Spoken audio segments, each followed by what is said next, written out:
नमस्कार, मी राहुल कुलकर्णी. श्री गुणरत्न सदावर्ते आणि त्यांची ते पत्नी, त्यांचा मेवणा आणि ह्या सगळ्या मंडळीनं बँकेमध्ये जे काही कामकाज केलं त्याबद्दल सहकार विभागाचा कामगार न्यायालयाचा पण आदेश माझ्याकडे आहे. तर याच्यामध्ये कामगार न्यायालयाने असं म्हटलंय की state cooperative bank limited Mumbai या बँकेने ऍडव्हॉक आणि तात्पुरत्या पद्धतीने केलेली अधिकारी कर्मचाऱ्यांची भरती त्वरित रद्द करण्यात यावी. पण हे अप्पर निबंधकाचा आदेश आहे, हा सहकार विभागाचा आहे. पण हा जो 27 पानाचा अहवाल आहे ना, तो फार मला महत्वाचा वाटला, कारण या अहवालामध्ये इतके सगळे तपशील आलेले आहेत आणि या अहवालाचा शेवटचा पान जर मी वाचून दाखवलं तर ते जास्त महत्वाचं आहे. तक्रार मुद्द्यातील अनुक्रमांक 1 ते 24 मध्ये या कार्यालयाने बँकेची तपासणीसाठी सादर केलेल्या दप्तरावरून या कार्यालयाने मुद्देनिहाय अभिप्राय नोंदवलेले आहेत. वरील अभिप्रायाचा विचार करता बँकेच्या संचालक मंडळाने सहकारी बँक अधिनियम 1960 मधील तरतुदी तसेच उपविधीतील तरतुदी यांचे उल्लंघन करून बँकेचे दैनंदिन कामकाज केल्याचे दिसून येते. हा स्वतः शहाजी पाटील विभागीय सहनिबंधक सहकारी संस्था मुंबई विभाग यांचा हा अहवाल आहे. आणि हा अहवाल, हा जो 25 पानी अहवाल आहे, 28 पानी अहवाल आहे, हा आचारसंहिता लागू होण्याच्या आधी आलेला होता.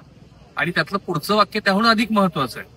हे विभागीय सहनिबंधक असं म्हणतात, त्यामुळं बँकेच्या आर्थिक स्थितीवर परिणाम झालेला आहे. भविष्यात बँक अडचणीत येण्याची शक्यता नाकारता येत नाही. थोडक्यात याच्यामध्ये वेगवेगळ्या गोष्टी कशा नियमबाह्य केलेल्या आहेत याचा उल्लेख आहे. तर तुमचा परिचय सगळ्या महाराष्ट्राला. मी संदीप शिंदे, मान्यताप्राप्त संघटनेचा अध्यक्ष आहे. आणि संदीप शिंदे साहेबांनी माहितीच्या अधिकारामध्ये हा अहवाल दिला, मागवला, मिळवला आणि त्या अहवालाची प्रत आता एनडीटीव्हीकडे आहे. पहिला मुद्दा तो एवढ्याचीच नियुक्ती गैरपद्धतीने झाली ना, बरोबर. कारण एवढ्या मोठ्या बँकेला जर नियुक्ती द्यायची असेल तर त्याला सहकार क्षेत्रातल्या जनरल मॅनेजर पदाचा, वरिष्ठ पदाचा 8 वर्षाचा अनुभव असणं आवश्यक आहे. त्या पदावरती बसणारा माणूस किमान कमीत कमी 35 वर्ष आणि जास्तीत जास्त 70 वर्ष वयाचा पाहिजे. हे आरबीआयचे नॉर्म्स आहेत. हा 25-26 वर्षाचा तरुण आहे, हा फक्त MBA शिकलाय, त्याला 8 वर्षाचा काय 8 दिवसाचा अनुभव सहकार क्षेत्रातला नाही. हा माणूस बायकोचा भाऊ म्हणून तेवढ्या मोठ्या बँकेच्या पदावरती बसवला आणि बसवल्यानंतर इतके वाईट निर्णय त्यांनी घेतले, जसे की ही कामगार भरती असेल, डेटा सेंटर असेल, कामगारांच्या नेमणुका असतील, त्यांच्या बदल्या असतील. आरबीआयने जे तपासणी केली त्या तपासणीमध्ये अनेक त्रुटी आढळल्या. आता त्या अहवालामध्ये असं म्हटलंय की व्यवस्थापकीय संचालक हे अनुभवी नसल्यामुळेच या बँकेची आर्थिक स्थिती कोलमडलेली आहे.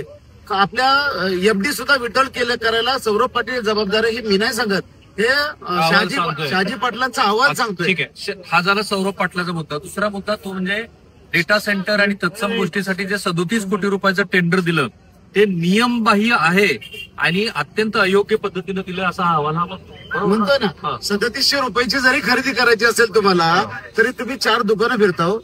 एवढी मोठी 37 कोटी रुपयाचं करताना त्याचं पहिलं अंदाजपत्र घ्यावं लागतं. हा शासकीय नियम आहे. अंदाजपत्रकच या गाड्याने घेतलं नाही. डायरेक्ट माझं कुणाशी तरी कॉन्टॅक्ट आहे म्हणून त्या कंपनीला द्यायचं, त्या कंपनीला देऊन डायरेक्ट त्यांना ऍडव्हान्स दिला. खरं तर आमच्याकडे प्रोसेस अशी आहे, त्याचा गव्हर्नमेंटचा डिझायनर घ्यावा लागतो, त्या डिझायनर डिझाईन करावं लागतं, त्याचं अंदाजपत्रक घ्यावं लागतं.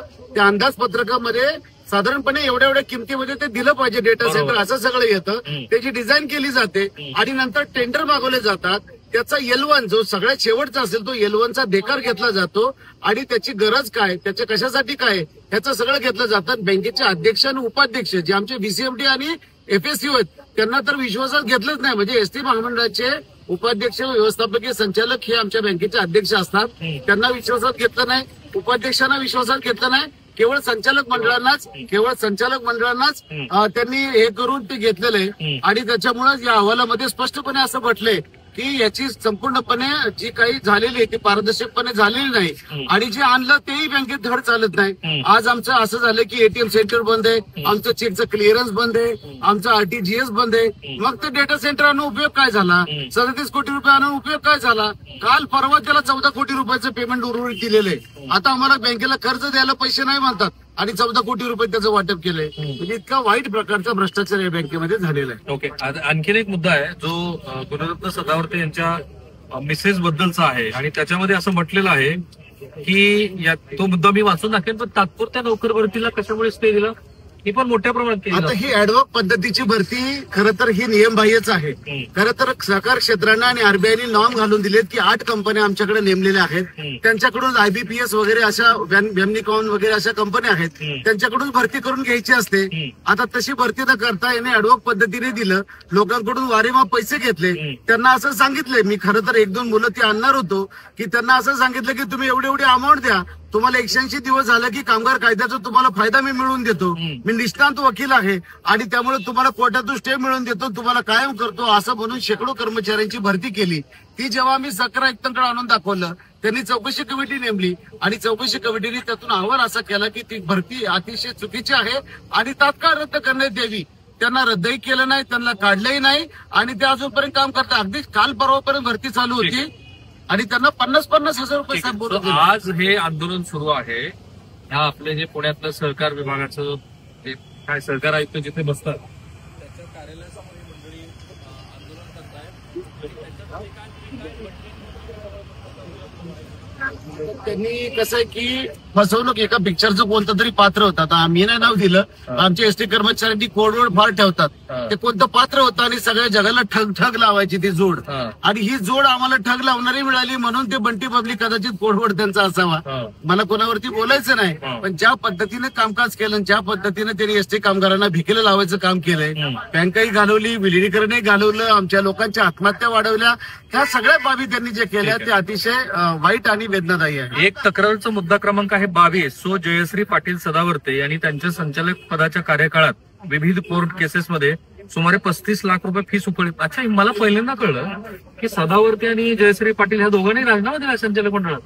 हो, म्हणजे एकतर त्यांची एंट्री चुकीची होती, त्यांना तज्ञ संचालक म्हणून घेतलं. जो 37 नंबरचा पोटनियम आहे त्या पोटनियमामध्ये त्यांना अनुभव लागतो. सहकार क्षेत्रानं आतापर्यंतची पद्धत अशी होती, एसटीचे क्लास 1 क्लास 2 दर्जाचे अधिकारी तज्ञ संचालक म्हणून घेतले जायचे. आता ह्यांना तज्ञ संचालक सदावर्ते तज्ञच आहेत ना? नाही, तज्ञ ते बाकीच्या ठिकाणी लोकांना फसवायच्या दृष्टीने तज्ञ आहेत, परंतु ते तज्ञ बँकिंग क्षेत्रातले होऊ शकत नाही, चळवळीतले होऊ शकत नाही, वकिलीतले तर बिलकुल होऊ शकत नाही. परंतु ते तज्ञ संचालक म्हणून संचालकांना ठराव घ्यायला लावला. जेव्हा आम्ही हे सांगितलं तेव्हा ठराव त्यांनी सहकार आयुक्तांनी फेल केला आणि त्याच्यामुळे त्यांनी राजीनामे द्यावे लागले. पण त्या काळात त्यांनी हे दोघं संचालक नाहीत, पण हस्तक्षेप संचालकाच्या वरचा आहे. कसा? त्यांच्याशिवाय तर म्हणजे त्यांच्या घरीच बैठका होतात, संचालक मंडळाच्या बैठकीचा अजेंडा निघत नाही, ते सांगेल त्या ठिकाणी बैठक होती. 5 स्टार म्हणजे आमच्या संचालकांना ते हॉटेलची नावं सुद्धा अगदी ली मेरिडिन आणि फार वेगळी नावं तसल्या तिथं बैठका होतात आणि स्विमिंग टँक मध्ये पोहायला मिळतं. आमचे एसटी कर्मचारी खरं तर तेवढा एक फायदा झाला. हो, अगदी फोटो त्यांनी त्यांचे वेगळे कपडे घालून. पण त्यांनी वैयक्तिक आयुष्यात काय करावं हा भाग वेगळा. तुमच्या एसटीच्या संचालकांनी असे गॉगल घालून हो यस 5 स्टार संचालक आहेत ज्यांनी 5 स्टार हॉटेलमध्ये सगळे संचालक म्हणजे त्यांच्याकडचे जे 10 आहेत त्यांची नावं बरेच तिवारी आहेत, बरेच लोकांची नावं सांगता येतील मला, परंतु त्यांचे व्हिडिओ आम्ही तुम्हाला दाखवतो. हे फार आक्षेपार्ह आहे की एसटीतला कर्मचारी आज ज्या पद्धतीने राहतोय, त्याला जेवढे पैसे मिळतात त्याच्या आयुष्यात जे काही मातेरे झालेलं आहे इतकी वर्ष सेवा करून, आणि हे जर संचालक हे म्हणतात त्याप्रमाणे मजा करत असतील तर ते फार आक्षेपार्ह आहे. पण त्यांच्या म्हणण्याला दुजोरा दिसतो तो इथे, जो मी मुद्दा मगाशी म्हटला होता की तक्रार मुद्दा क्रमांक 22 सुरू जयश्री पाटील सदावर्ते यांनी त्यांच्या संचालक पदाच्या कार्यकाळात विविध कोर्ट केसेसमध्ये सुमारे 35 लाख रुपये फी उकळली. बँकेने खुलासा केला, पण त्याच्यात सहकार आयुक्तांचा सहकार ज्यांनी पुढे तपासणी केली त्यांचा अभिप्राय महत्वाचा आहे.